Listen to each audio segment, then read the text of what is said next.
is the Ways and Means Committee. It is Wednesday, April 8th. We are continuing our work on H 955. And I think when we were last gathered here together, we were about to enter the regional assessment district portion of the bill. Kirby, will you please join us?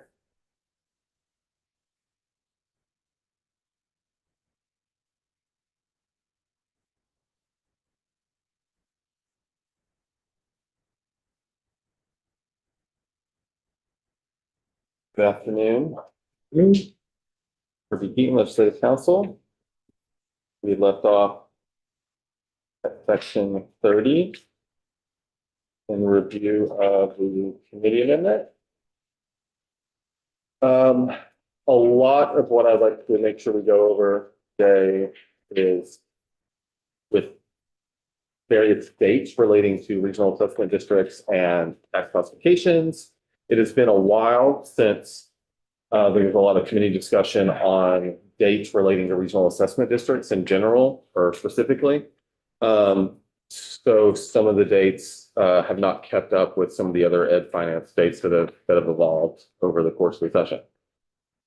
Another thing I'd like to note before we dive in is to remind everybody that in H 933, the miscellaneous tax bill that was passed out of the House and is now with Senate Finance at the moment, has several sections that change the grand list date from January 1 or from April 1 to January 1, which is set to take effect in that bill on January 1, 2031. It relates to some of this whole, system that we're talking about. So that's not going to be a date that shows up on the timeline for this bill, but it is relevant. Okay, and with that, we can get into regional assessment districts. Would the chair like me to do an overview of these sections or focus more on the changes and dates?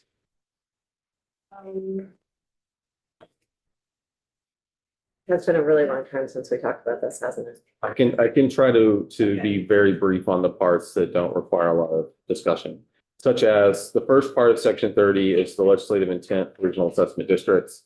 You can check that out yourselves. It has not changed for some time.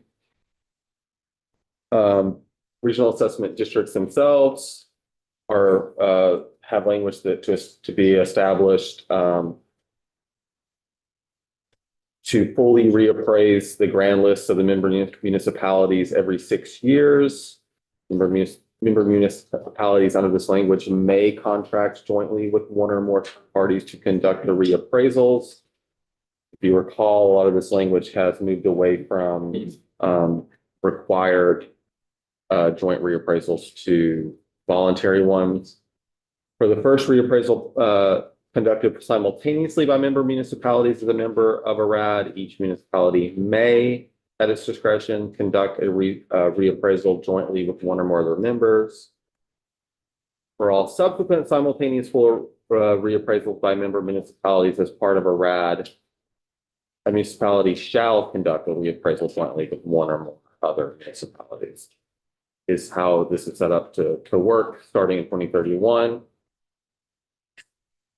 There's guidelines and procedures to be issued by PBR relating to the implementation of RADs. PBR is responsible for developing a schedule for the RADs to reappraise every 6 years.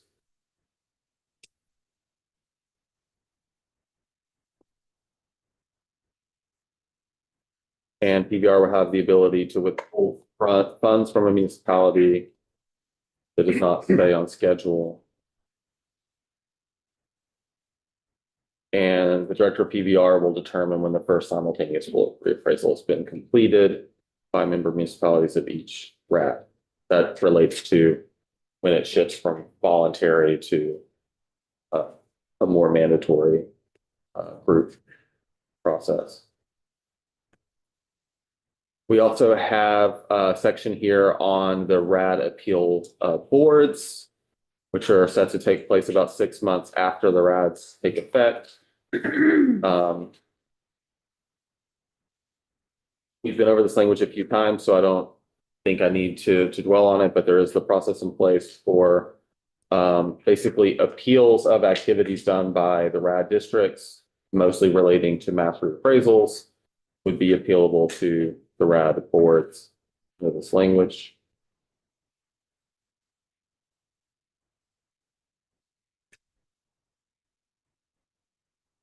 And currently in law, there's a chapter 131 that's going to be replaced by this entire process as a refresher. And all the language here is copying that same appeal process and adapting it for the RADs.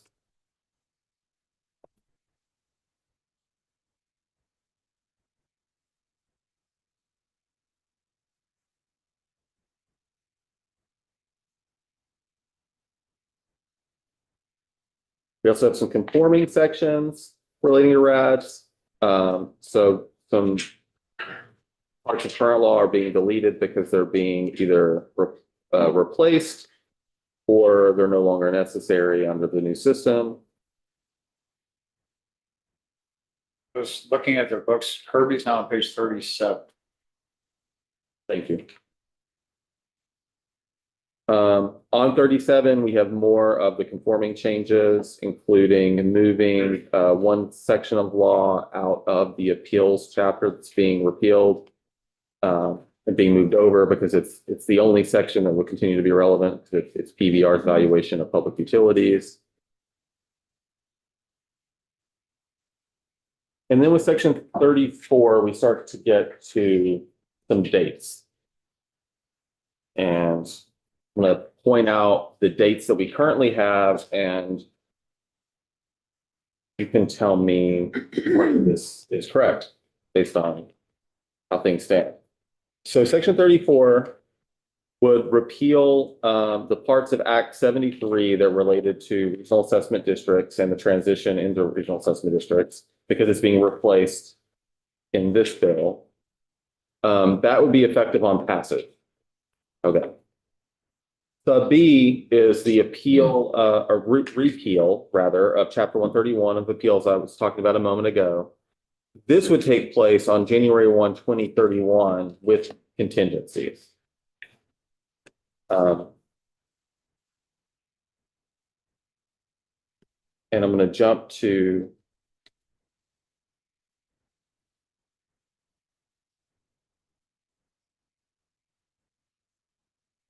make sure that this contingency works for what you're thinking. Which is the RADs themselves, the conforming changes, the repeal that we're talking about right now, and then some of the conforming changes relating to changing other current law to reflect this new language replacing chapter 131.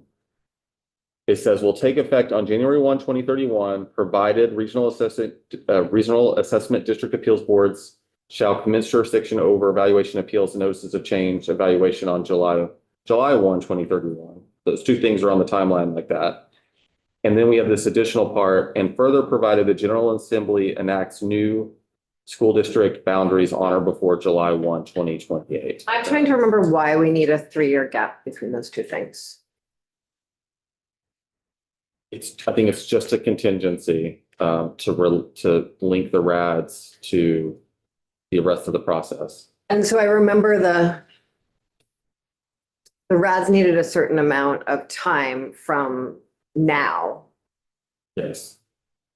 for technical reasons. The technical reasons are the way that this language will work is that we currently don't know what the RAD boundaries are. Yes.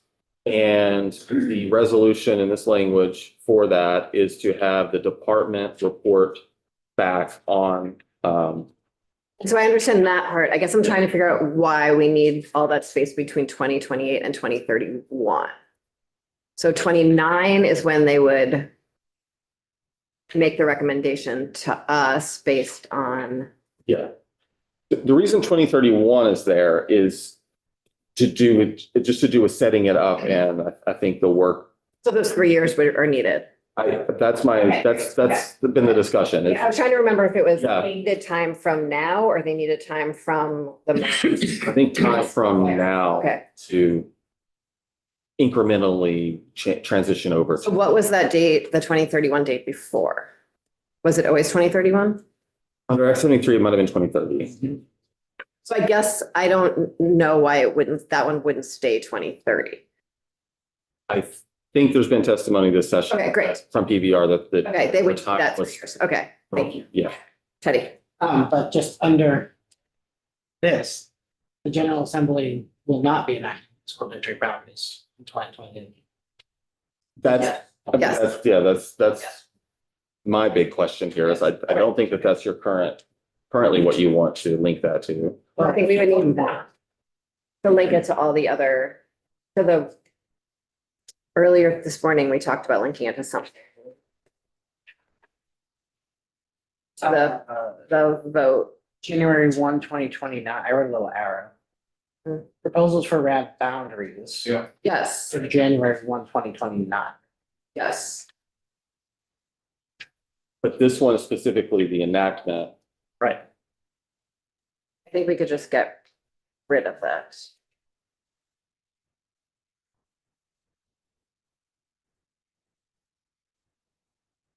my hearing changed this to January 1, 2029, or I could change it to July 1, 2029.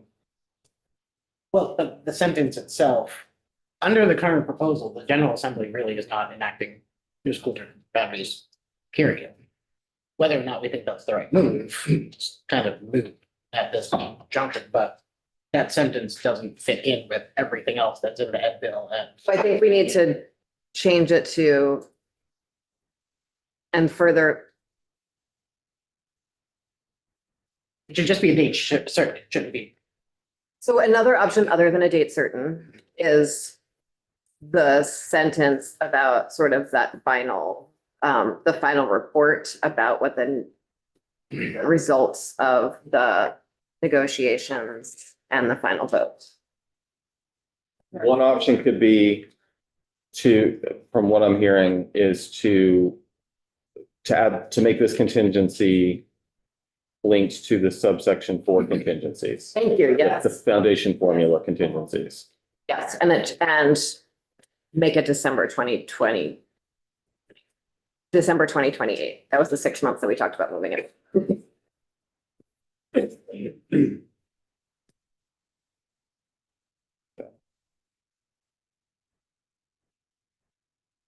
Am I reversing everything? I'm that I just had? struggling to understand why it needs to be contingent on all of those contingencies. I can see it needing to be contingent on any votes that are gonna happen.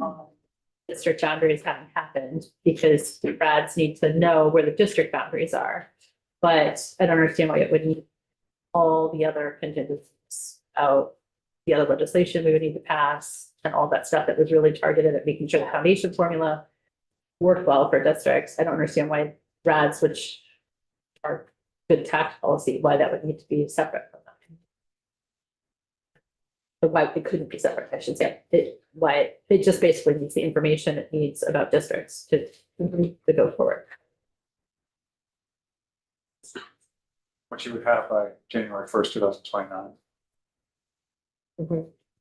So over time, even though people aren't forced to merge, over time, there may be mergers. Even if we didn't have this bill at all, nothing else happened. And you know how people are organized. Your RADs are gonna change over time. They don't have, the RADs do not have to match up. We spent a lot of time talking about that. It's that we want to give them a chance when they do the original setup to see if it makes sense to match them up, but it very well might not for a lot of reasons. Okay. It might be that the districts are too large to match them up. It might be the districts are too small to match them up. It might just be that they don't. So let's, yeah, Representative Holcomb. Tax expressed a preference around, if the goal is successful, orderly implementation of the RADs, is there a reason not to ask tax what the preferred timeline is for implementing these? I think we made changes earlier in the session based on tax's recommendations of a timeline. right, Kirby? Yes, as far as I know, Yes. every tax is asked for is reflected in the language now. Some of the, especially the years relating to foundation formula contingencies have been bumped out, and that's kind of what we're Yes. organizing around right now, is my understanding. And yeah, then this is the first of a few questions I have for you about So that. the part that has the contingency, let's put it with a date certain that we know is after the new possible districts will be formed. So what I'm hearing is you want to link it to the foundation formula contingencies, which themselves are supposed to take effect on July 1, 2029. But let's just link it to the July 1st, sorry, January 1st, 20. Thank you, 2029. I thought I did that too with the little question mark and the arrow, but apparently I just.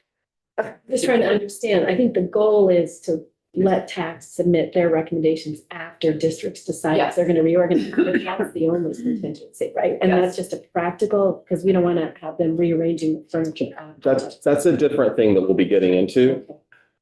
This one really is a contingency that's meant to be more on the political side. This one that we're looking at right now. Let's remove that for now and we can put a new version of it in later if we need to.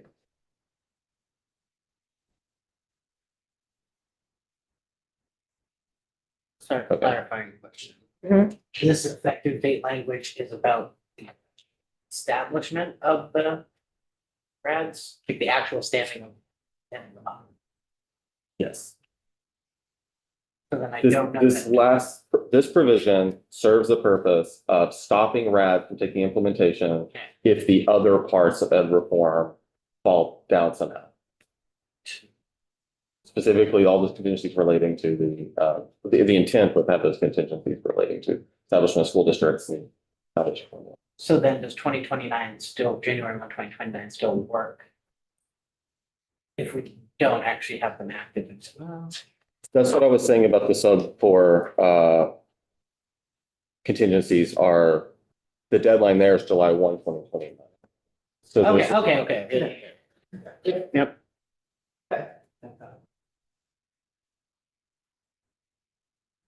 So for now, remove the last provision. The and further provided, yeah.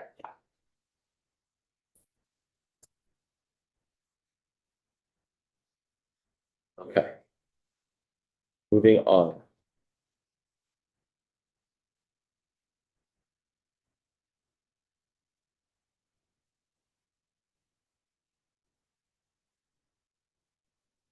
And folks, when the multiple sections were merged into one bill, some language got left out that's updated in the online version. So your pagination might be off slightly in your printed version, I think that's in later sections. in later sections. It'll only be the last 5 pages. Okay, I will great. call it out. Okay, great. Okay, so no change in section 35 and no, And that was one piece that accidentally got left out. It's possible that other pieces got accidentally left out too, and we'll discover them, and they were likely accidents and not intentional, so. Yeah, and that's a good segue into a section that was intentionally left out. Which is section 36 was the creation of a new hearing officer position at tax. That is removed here. So this bill will not be dealing with the creation of that hearing officer position relating to RAD work in the future. Okay, Is that just because? Zach said they don't need it yet, so to not include it, please, thank you.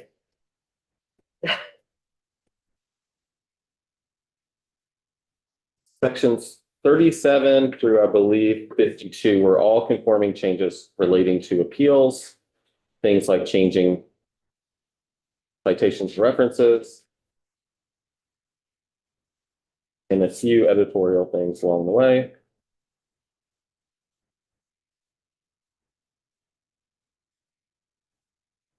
So the next substantive part is in section 53 on page 51. It's another place for us to scrutinize to make sure dates are correct, because pretty certain they're not. So this is these are the transition provisions for tax to start implementing RADs. So number one on line 5, PBR shall not order any new municipal reappraisals of animal properties that are not part of a regionalized reappraisal system on and after January 1, 2028. I believe that that is meant to line up with the 2031 end goal. So I don't know that that needs to change, but at this point, I want to just flag every date though, out of paranoia. Subdivision 2, reappraisal orders for which a municipality does not have a contract in place before January 1, 2031 shall no longer have the force and effect of law on and after January 1, 2031, except for those that are part of a regionalized reappraisal system. Not aware of a need to change that. Number 3, a municipality shall not enter into new reappraisal contracts on or after January 1, 2028, except for those that are part of a regionalized reappraisal system. And then sub B, on or before every January 15, from January 15, 2028 to January 15, 2031, tax will submit a report to the tax committees and General Assembly relating to the progress made in preparing for implementation.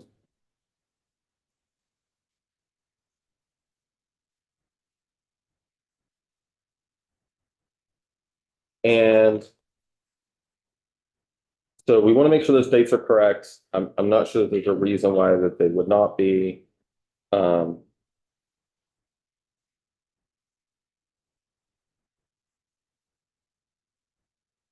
this section, as it's written right now, is effective on passage. So there's not any real action happening for until 2028, but to make you aware of that. Okay.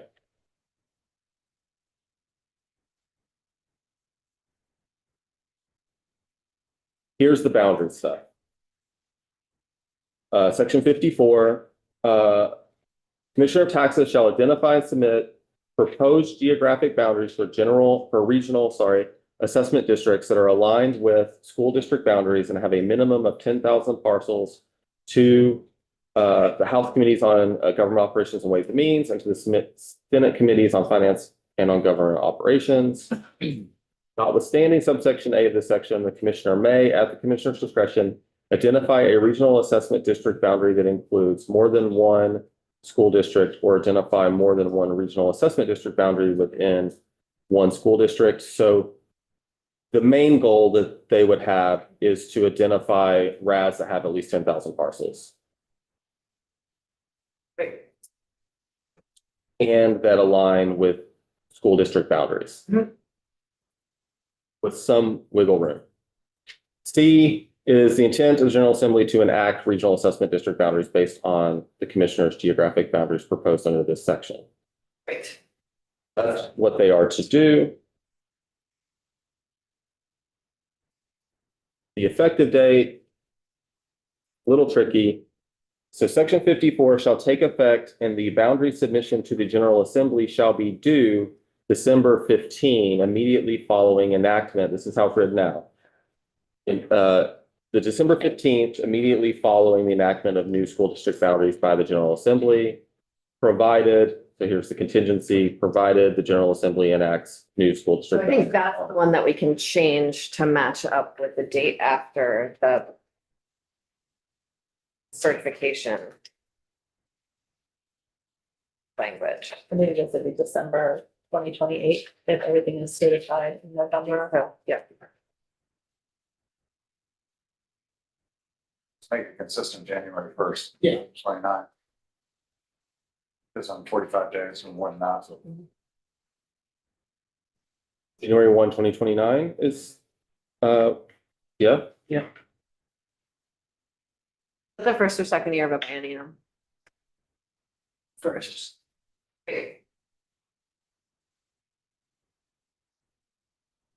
That is before the July 1, 2029 contingency date, but that's fine.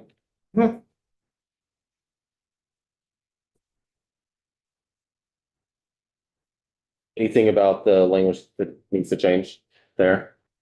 So under this, you would expect that the report will come back December of 2029, and then in 2030 is when the boundaries will be put into law.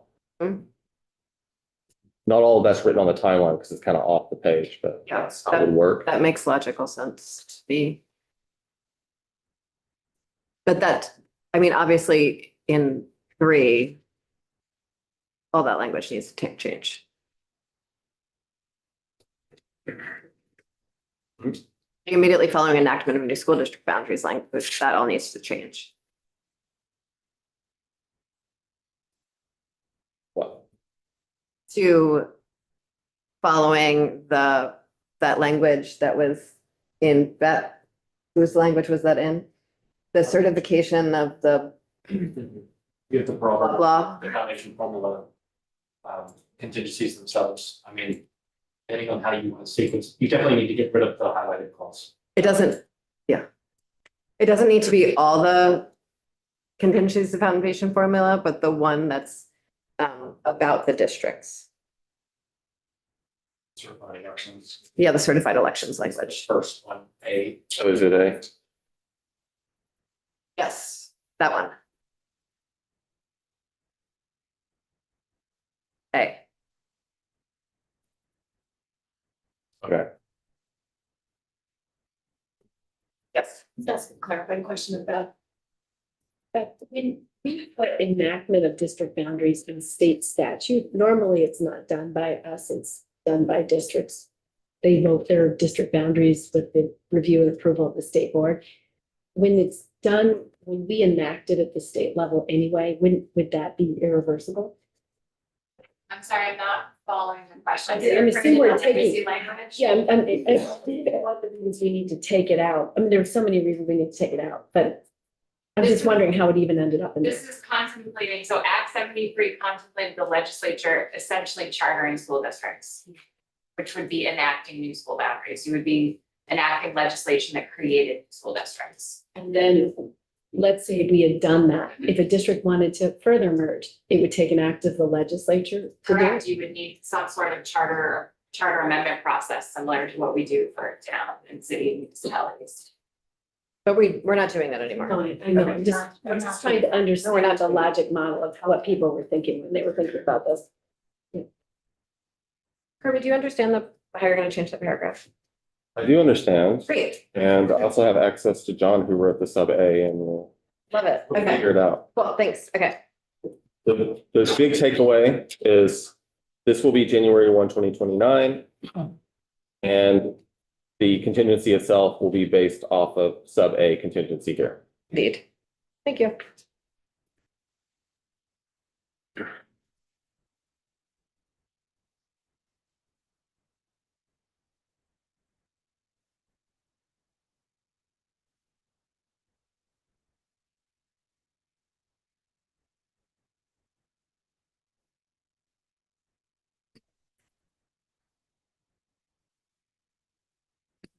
Sections. Section 55 is, we do have some kind of random bits here. Section 55 relates to municipal reimbursement for abatement due to valuation errors. If you remember, allowing some reimbursement for very like niche instances of abatement at the municipal level. Section 56 deals with some clarifying language around valuation of certain property in a limited equity cooperative. That was all stuff that like could have found miscellaneous tax, but we put here. This is all stuff that is related, but certainly not a crucial part of any of the rest of the RAD stuff. Section 57 is gets us into classifications. Okay.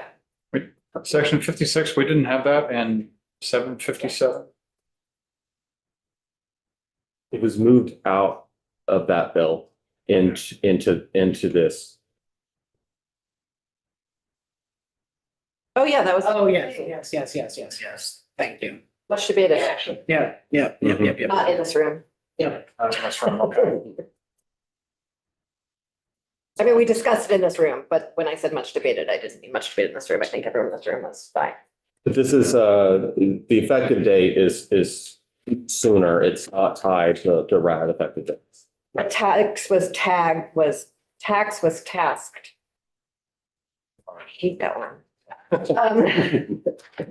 With issuing a report that was significantly more comprehensive than they felt comfortable doing, and we limited it to this and moved it again. Yeah. Yes.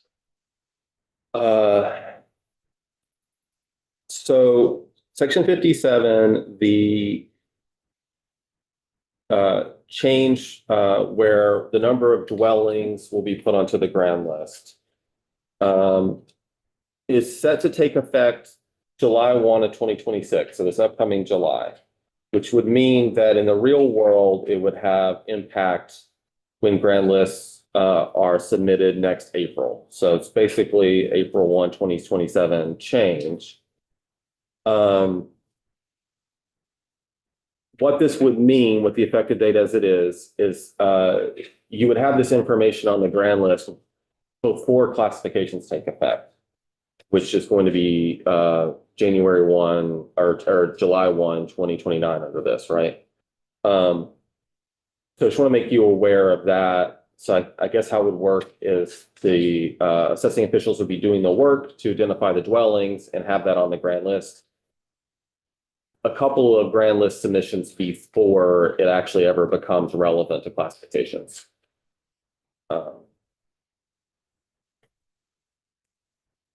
That seems fine with everyone. Section 58. Sections 58, 59, and 64 are the central parts making the classification system effective. The effective dates for this are all parts of the contingencies for the foundation formula.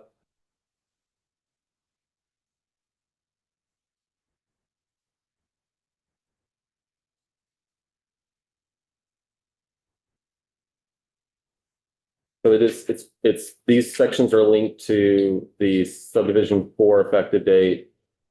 That's for the foundation formula that we just talked about a moment ago. So Thank you. if this is correct.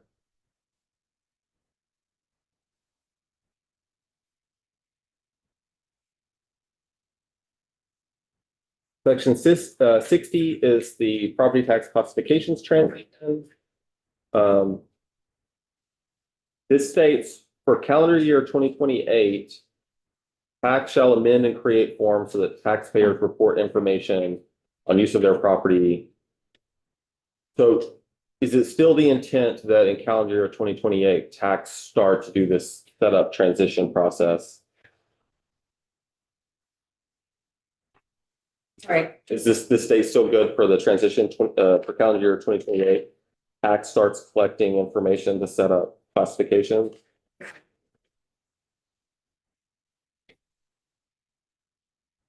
And it says the commissioner shall use the information to determine and assign a tax classification for every grand list parcel in honor before October 1, 2028. The commissioner shall provide that information to JFO. I have a question about that. Just that I was sort of imagining that this would be like part of standard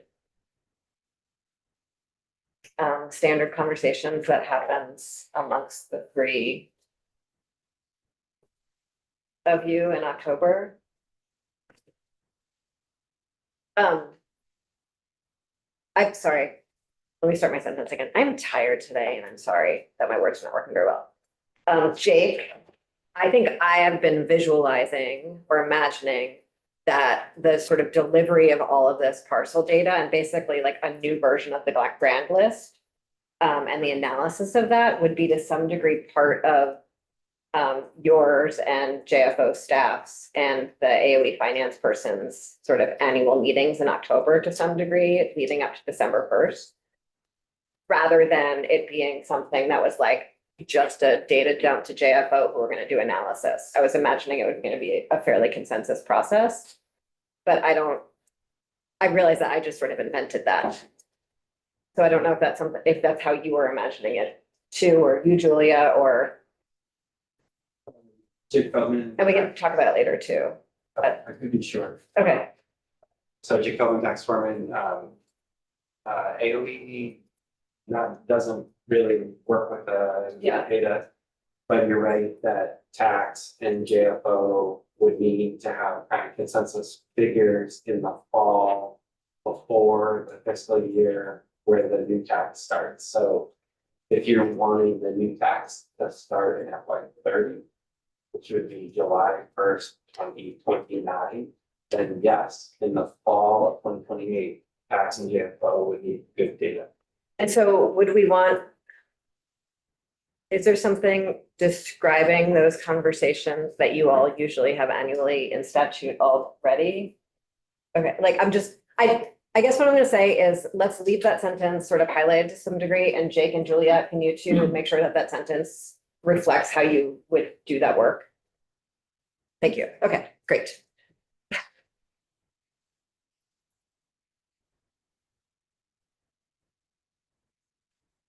So aside from that, I'm saying that calendar year 2028 for the transition, still on the table, right? Still the plan. Okay. Section 61 repeals are on passage. This is the redundant parts of Act 73 that are being replaced. Grand list contents, property tax classifications, transition provisions, rate multipliers in the intent section, and the prospective repeal are all in this bill. Nothing's being dropped off. And we're about to move on to part of that. So in section 62, this is just intent language. I would say not really much legal effect at all, if any, relating to the General Assembly revisiting rate multipliers. And considering this bill does not set new rate multipliers, imagine that will be done. Great. Nothing in here is tying a date, and there's nothing on your timeline about setting those rate multipliers at the moment. But that's another thing that's kind of off the page to be aware of as something to be done. So if I can, could we go back and I didn't see it in here, but there was that whole discussion about a attestation. And you had to file for that. I believe the tax department said that that wasn't necessary, that there was a default. Hmm. And I don't understand. We have new language, so I'll cover it. Yep. It's still to come here. It seems like we've gone through so much language about property tax classifications, but in fact, there's more to come. Okay, Because we went over it yesterday and I was asked to make a couple of changes, and one of them relates exactly what you're saying. Yes, coming up soon. So call you up on the rate multipliers. Section 63 is the prospective repeal, which is right out of Act 73. In order to ensure the successful implementation of education finance reform as set forth in this act, in the absence of legislative action on or before July 1, 2030, it creates a new tax rate multiplier to be used in tax classification system. This act is repealed on July 1, 2030. This is the exact opposite of what we just looked at, which was just intent language. And this is very strong language. Use it or lose it. This is the whole ship goes down. If you don't do this one. The tax classification ship, there's a bigger ship. It says this act is repealed. If the act is a ship, the ship is going down. Which act? H 955. Okay. It's pretty much the ship. I want to make sure that if you're still okay with the prospective repeal being based on in the absence of legislative action on or before July 1, 2030 that creates new multipliers. If that is the contingency that you still have in mind. Let's leave that there for now.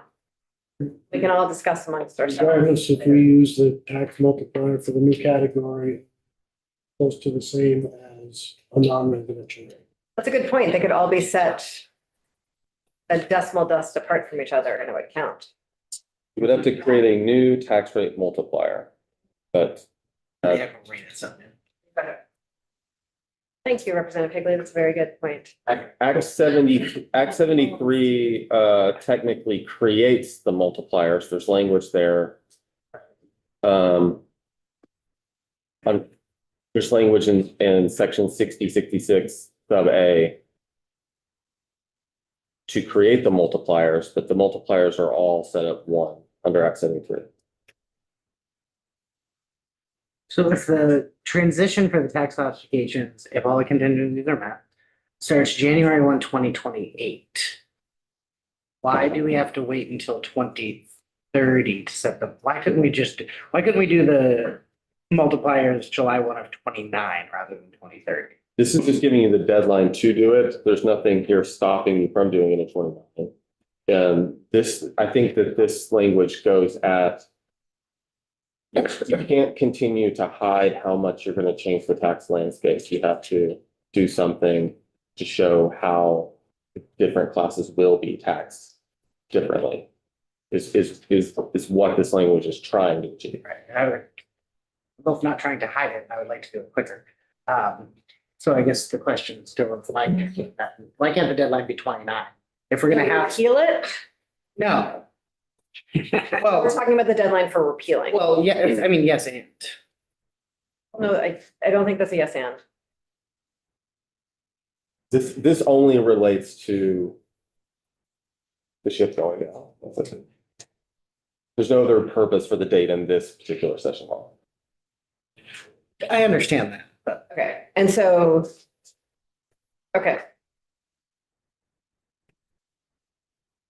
Representative So Burkhardt. just with regard to repeal then, so if this whole thing were repealed, we basically be back to Act 73. Because there have been very few, I'm trying to think of any other things that we've looked at. Except that Act 73 also has this language. right. Okay. So we would be back to, Back to Act Sorry. 68. as if we had all never lived this life. Oh, my God. Yeah. And then let council figuring out how to make changes. Maybe it's okay, but it's pretty dramatic. There's a lot of drama in this. It's a very dramatic journey we're all on together. Yeah. But like. I still don't, I think the question still said, why can't this be July 1 of 2029? The repealing of everything? Yes, I mean, it's all interconnected. Why do we have a prospective repeal? Because he thinks he's gonna meet that deadline. He wants to live close to the edge. I I mean, it's, don't know. it's good to give yourself a little buffer, Petty. People, yes, the General Assembly, no.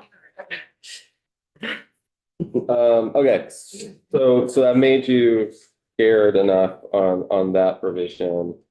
That's, I think we've covered the big state questions I had. Great. Um, That makes me feel like we accomplished something. That's lovely. Thank you. yeah, and really, yeah, you just have two things Don't minimize it. What's next? for me to check. Section 64. Section 64, it's kind of out of order at this point. It goes better with the rest of the classification stuff because we're returning back to some of the substance relating to classifications. And new language.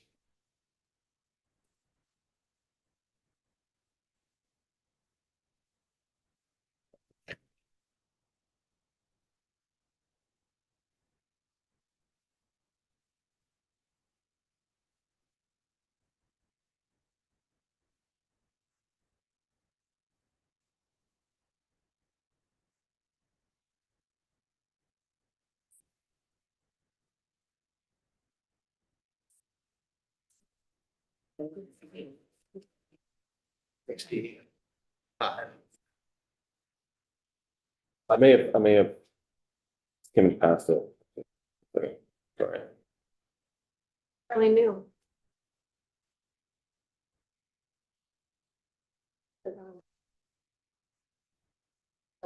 Happy for you. Yeah. This one's. Like that you have that today. The day after the first. So here we are to the changes that you asked for yesterday. It's on page 62. So sorry about Fine for me. sorry about that. First change you asked was to open up the hardship abatement for dwelling use attestations. despite our messy conversation, the drafting fix was easy. I just threw the word or dwelling use attestation into the definition of hardship. And there you go. Thank you. We're achieving what you wanted. Delightful. And I believe what the department wanted. The department had flagged it as asking the question of the committee about what they want. And then the other change was to make non-homestead residential a default in a non-filing situation for when it comes to dwelling use attestations. So to make that happen, under the deadline provisions for the dwelling use attestation, I changed a shall to a may as far as submitting a dwelling use attestation. Removed any penalties for non-filing and added a provision stating properties with a dwelling unit for which no homestead declaration or dwelling use attestation have been filed shall be assigned the tax classification with the highest statewide education tax rate multiplier under section 5402A of this title. That is a way of, he's saying that, you know, for one thing, I wrote it this way so that every property continues to have a classification assigned to it. Right. And in this case, the classification assigned will be whichever one results in the highest tax rate under the new law. So we were thinking, Jake and Charlie?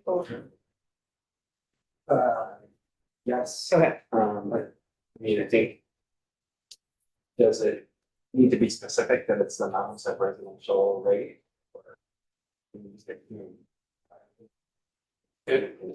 It could be, but if we in future years add another tax classification, well, What if you had like a ski resort classification, then you that, so this just kicks it into whatever is the highest rate as an incentive to make sure the proper form gets filled out. I feel like if in the future we add a ski mountain designation, we could probably discuss that problem then. And Molly, we're not talking about that right now. Well, we could. Oh, you meant Molly Gray, but you were talking about Molly the ski. Molly Mahar from Oh, okay. Sierra Association, yes. Okay. Mark, It's a dwelling use attestation. like a homestead declaration, but for more. So again, that's new, right? That will be new. Yeah. Okay, so that's for people that have camps, year round. Right, and then just to follow up again, I keep my head clear around it. The folks that have the Airbnbs, that's gonna be taken care of with a rental attestation that they do through the tax department prior. I mean, there was no attestation, right? So you're welcome to answer, or I can, whatever you prefer. Or Kirby can. Let's have Kirby answer it. Right. Thanks, Kirby. Under the language we have right now, so under current law, start there. You have to declare your homestead. So that's, if you want your property, or if your property should classify as homestead, you have a requirement to declare it and follow and to have it classified as homestead. HS 122, right? Yes. Okay. Yeah. So that's current. And so what this adds to that is, if you have a property that's not a homestead and no part of the parcel is being used as a homestead, this would have you file a dwelling use attestation to avoid getting the highest rate applied. You could file it if you think that basically your parcel is going to at least partly qualify as non-homestead, non-residential. So it would be, if you think the whole parcel is non-homestead, non-residential, you would file this. If you think part of the parcel is non-homestead, non-residential, you would file this. And this, again, assuming you're not already filing a homestead declaration. So it would be, obviously any businesses that don't want to have that happen. It would be if you have mixed use. For a camp, if it's a seasonal camp, it would not be a dwelling. It shouldn't be marked as having a dwelling on the grant list. In which case, you would still have a requirement to file in order to avoid, well, I'm not sure. I think that's a question actually that would come up because if you were a non-filer, but it's not on the grand list as having a dwelling. Open question to the tax department about what they do about that, because I don't know if they would consider that an open question, or if they would say, well, according to the law, it can't be non-homestead residential. And I don't know if Jake would want to be put on the spot to answer that, but. Fine with being spot. So if you have a run-of-the-mill property without a dwelling unit on it, such as a gas station, you don't need to file the form. It would fall into what's going to be called non-homestead, non-residential. You only need to file this form if you have a dwelling unit. And if you fail to file the form or you elect not to, then that means you fall into the non-homestead residential. So if you're like a second homeowner who doesn't pay taxes to the state, doesn't pay an to the state, and you don't file this form, okay. Property's a second home. If you have a couple of apartments that you rent out long-term, new requirement for you, you're currently required to file the landlord certificate, which is retrospective, but now you have a prospective attestation about your dwelling units, and where you can say, I'm gonna rent these out long term. Go one step further again now, camper dwelling units. So what does the camp owner have to do? If the owner. It's not, it's a dwelling, not a dwelling unit. I'm sorry, right? Dwelling units are only the ones that are year round, Yeah, so if it's not fit for year-round application, right? they are like the gas station. Will just fall into the non-homestead, non-residential. If it is fit for year-round application, then if they don't file this form, the second homes are non-homestead residential classification. So it's tricky, but I've highlighted some language here that the dwelling use attestation requirement does specify that it applies to properties that include a dwelling unit that is not declared as a homestead. So the seasonal camp, the gas station, the things Jake's saying, the reason why they don't have to worry about it is that they don't have a dwelling. But to Representative Higley's point, and his example that he brought up some weeks ago, is that there are some camps that are not, they don't meet the definition of a dwelling unit because they're not habitable 365 days a year, but somebody's still living in it as their full-time residence. And I think we addressed that earlier in the bill, saying it could, if it is that, then that would be declared their homestead. Yes, they could fill out that homestead declaration. Yeah. So even if it's, the way I think about it is, if it's not habitable year round, but someone is living in it year round, it's considered a home regardless of whatever. Yeah. And the current law is clear about that, as far as homestead treatment. But to note, if there's a camp and it is habitable year round, and it's not the homestead, it's not the primary residence, it would end up being taxed with the higher rate. And it probably wouldn't be considered camp at that point. I can call anything a camp, I guess. Yeah. Yes. Yeah. It all depends what the owner calls. Mark, do you feel clear? I think I do now. Okay, we're back. So actually gonna ask Charlie, we had an interesting example come up at lunch. Do you want to share that here? Yeah, for the committee, I'm working on a spreadsheet with every possible scenario to try to help and guide that so that people can see it's a single family home. It's occupied by someone for a primary residence or whatever, and how would we classify it? So then I might ask Jake for some help in making sure it's good, and Kirby as well. But this was just a single family home that a mother owned, but is occupied by a disabled son. In that case, it is not her homestead, but it is not really a long-term rental either, or bona fide long-term rental. So there might be something we need to have. I feel like we talked this through when we first started the bill because of Bridget Yep. had a I think it scenario. was your constituent, or yes. I thought, didn't we resolve it? Or did we not? That's what we're trying to Okay. check right now. Okay. Yeah. Because in this case, it's a developmental disability, so it's not someone who can manage the house by themselves, so they're not a renter. Yeah, so we'll have to figure out what that is, so maybe we can take that offline and figure out that particular exception, because there's gonna be a lot of exceptions. And if there are other, like other scenarios that have come up for us since the table exercise that we did, should we steer them your Yeah, direction? please, yeah. That would be great. I'm making. And if anyone wants to look through the flashcards again, I did give them to Jake as a special gift and then I took them back. We will, if this bill becomes law, I will give the card back. Or probably if not, you can just have them back at the end of the session. Jim, yes, sorry. Yeah, thank you. Representative King, Kimball's spreadsheet may very well explain things, but I'm gonna ask because I think I heard Rep. Higley distinguish potentially between a dwelling and a dwelling unit, at least, and it would be easy for our pals out there to get confused. And I just want to make sure that we get our language crystal clear so that it's not prone to misunderstanding. So yesterday, we discussed why that was just recently changed because we were classifications were using the term dwelling. Yeah. And for homestead, the term dwelling is used. The problem that was identified, the tax brought up within the last couple of weeks. Yeah.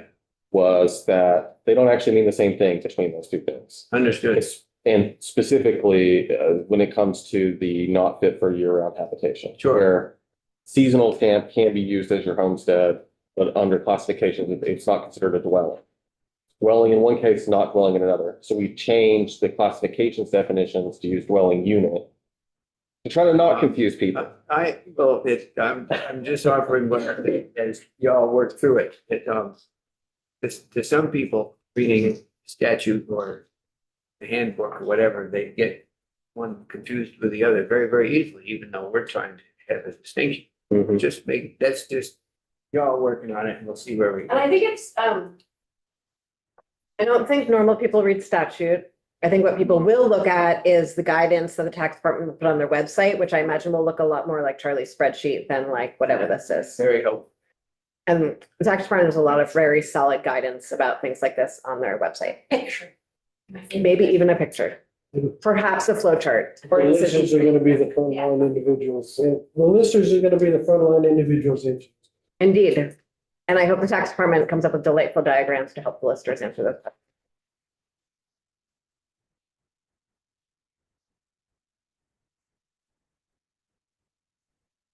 Okay, so I'm essentially done. Congratulations.